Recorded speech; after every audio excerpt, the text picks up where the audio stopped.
Welcome to Riding Along. Today's episode is all about don't fear filler. It's completely necessary. You ever notice that no matter what book you read, no matter what movie you watch, no matter what television show you engage with, or you spend your time with, you immerse yourself in it, there's always some form of filler. This period or this episode, this moment where it's just kind of, it's not droning on, but it's like it's stalled. And this could be great, excellent, what you would consider, forget what others would consider, what you would consider good movie, like a great movie, great TV show, great book. It has filler in it. What is that telling you? It's telling you that you sometimes can't avoid it. Not sometimes, you can never avoid it. I have never read anything without filler. Even like the most action-packed anything always contains in it a few scenes where it's just like, okay, what's going on? I mean, I'm kind of waiting for it to move on from here. What's the point of this? But you don't let it ever define or stop you from liking it or enjoying what you just consumed, what you just watched or read or anything. Because what it really does, it's repeating a pattern in your mind. Throughout your life, you go through periods where you do a lot, and then sometimes it's just kind of a little bit of nothing, just kind of, you're there, like you're not absent-minded. But there are parts in your life where you are way more intentional than in other parts. That could be right now. You might be in either one. You might be in that period where you're actively trying to improve yourself and be the best version of yourself. You can be all that, or you can just be in that very in-between period where you don't even feel like yourself. You don't even know who you are. You feel kind of lost. And that's what filler reflects. That's what it represents. It's a necessary part of development in any aspect at all. And especially with writing, it just becomes clear. With writing, you just see a lot of universal patterns, a lot of things that present themselves and make themselves known and apparent in other ways. They're going to do that with writing as well. And it teaches you about your own life. It teaches you about your own experience, about the world around you in general, which is nice because that way you don't have everybody dictating everything for you. You kind of have a sense of life on your own. You're not always reading off a script. You have your own unique ideas and takes on things.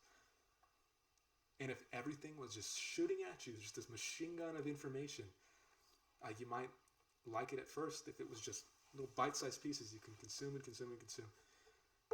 What happens? It's too much. It's too much in too short of a period of time for you to consume. The format, long form, content goes a long way. It really does. And a book is pretty long form. It's kind of the epitome of that. It's a little more than a blog post, a little more than a YouTube video. A YouTube channel is more than an individual YouTube video. They're all part of it. So through that's where you might experience bouts of filler in your writing. You're going to see it. You didn't intend for it, but you're going to look back and be like, what is that? Like, why did I include that? Should I just delete it?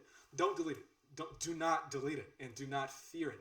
It's very necessary, and you don't solve filler by erasing it, because then relatively, again, on a relative scale, something else will then become filler in comparison to the rest of your book. And if you delete that filler, something else is going to become it. It's not that it's present, it's that you recognize it and define it when you see it, when you encounter it in relation to the rest of everything else.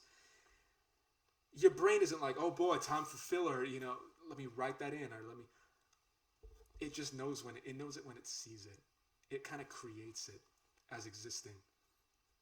No one writes a script with that in mind to have a big moment or lapses here and there. If they do, good for them, but it probably won't come off as natural. It's not something you necessarily aspire towards, but it's something you will recognize, and you might not know what to do with it. So I'm telling you right now, don't delete it, because you'll just find more and more of it. It'll just become, again, relative. It's on a scale. That's all it is. And you're going to keep doing that and keep doing that until you take away the punch, you take away the impact of whatever it is you were even creating. And you're also going to end up with less words. You're going to end up with less to begin with. And this ruthless pursuit of getting rid of it, this erasure, it's almost like a massacre of your own identity, of your own works, of your own words that were supposed to be there. And if writing is creating, what you're doing there is destroying. And what is a cycle of creation and destruction? Of the same thing, not of something new, of the same thing. It's endless repetition. It's madness. And it's a loop that you might find yourself in now and then. But guess what? The thing with madness is, what is it best cured by. You might have all these experimental medications with crazy side effects, or you can find someone that simply understands you, someone who's experienced it too, and who's found the way out. They don't have all the answers. They know how to help you with this. And I'm telling you, with filler, you're always going to find it. No matter what. No matter what you're reading, no matter what you're watching. But understand that it's a product of your own mind. If you write a book, as you can if you check out How to Write a Book in 30 Days on my website, get your copy, free PDF, you're going to write something and it's going to be filled with, and it's important. It's pacing. It's rhythmic. It's intrinsic. It's real. It's expected. It's patternistic. It's behavioral. It's temporal. It's essential. It's everything. And it's going to come to you spontaneously. I say it all the time in these videos. None of it's scripted. And it's because your mind experiences lapses sometimes in time, in these waves, in these patterns, in this movement of life as it fluidly approaches your eyes and your senses and your brain, and you're comprehending it before you. You will eventually encounter in the wave when it goes down, when it goes up, when it goes down, when it goes up.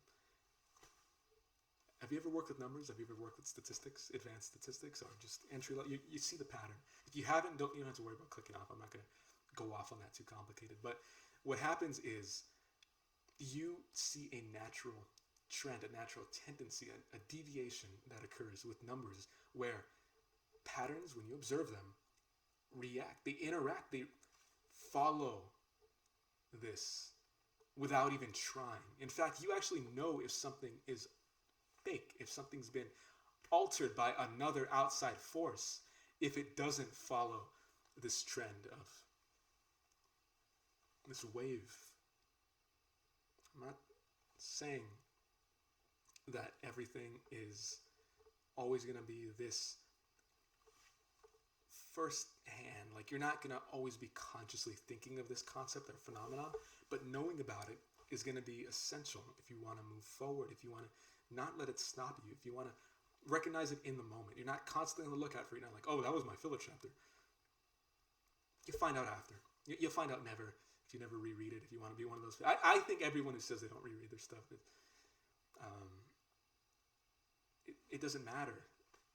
There's still some in their book that other people are going to recognize. Maybe in different places. Someone else's filler is someone else's goal. That's where they get what they want. That's where they get what they're looking for. So it's also very tied to your own perspective.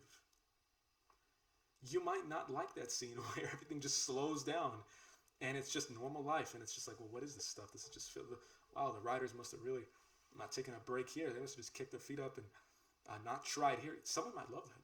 Or the part what you think, where it's just like, oh, I love this. All the action is happening.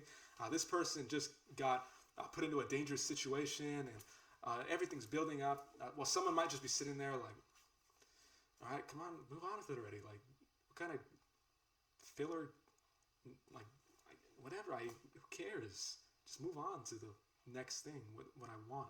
And they might want the opposite of what you're looking for. So, again, it's relational. It's interdependent on whoever's perceiving it. But it still exists. It's real. And accepting a little bit of realism is what allows you to expand beyond the real and move into the world of fiction and creative writing. Creative isn't fake, like in the sense of fiction. It's not false. It's outer. It's outside of the normal realm that you perceive. It's malleable, meaning it's like clay, like you can mold it, you can make it into what you want it to be, what you need it to be.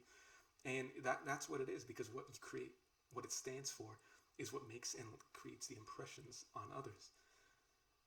I like to compare all these art forms because it's, again, just someone's mind. Look at a painting. You might find something that it's actually a lot more clear when you look at it through this perspective. But again, if someone's painting, they might miss out on some stuff that you miss out on a writer. So I want you to always encompass everything. That's where you'll get your best insights from. But a painting, not everything is just this a pastel color that screams out at you. Not everything is this momentous scene. It could just be a couple blades of grass there. And are you gonna tell the painter to crop that out? You know, or someone is it's a self-portrait of someone and they just really added so much details to the face of them, and or a statue, and then you look at the rest of it, the background. You're like, oh, that background is pretty, whatever. Why did they have that background? Do you want them to just have like the seven wonders behind the Mona Lisa? Like it. Of course, there are parts of a painting, or there are parts of any artistic work that aren't the highlight. It's natural. It's completely okay. And as a writer, you really should know that, and you really should keep it to heart. It's gonna take you a long way. It's gonna help you out when you might be doubting some of that stuff. You might be worrying about filler. Don't fear it. It's real. It's normal. It's natural, and it's completely okay. And you don't have to aspire to create it. It'll pop up. You'll notice it, and you don't got to think it's just you. It's something you got to delete. If you want to write a book, as I mentioned earlier, check out How to Write a Book at writingalong.com. Get a completely free copy. And thanks for tuning in today. I'll see you around. Thanks for stopping by.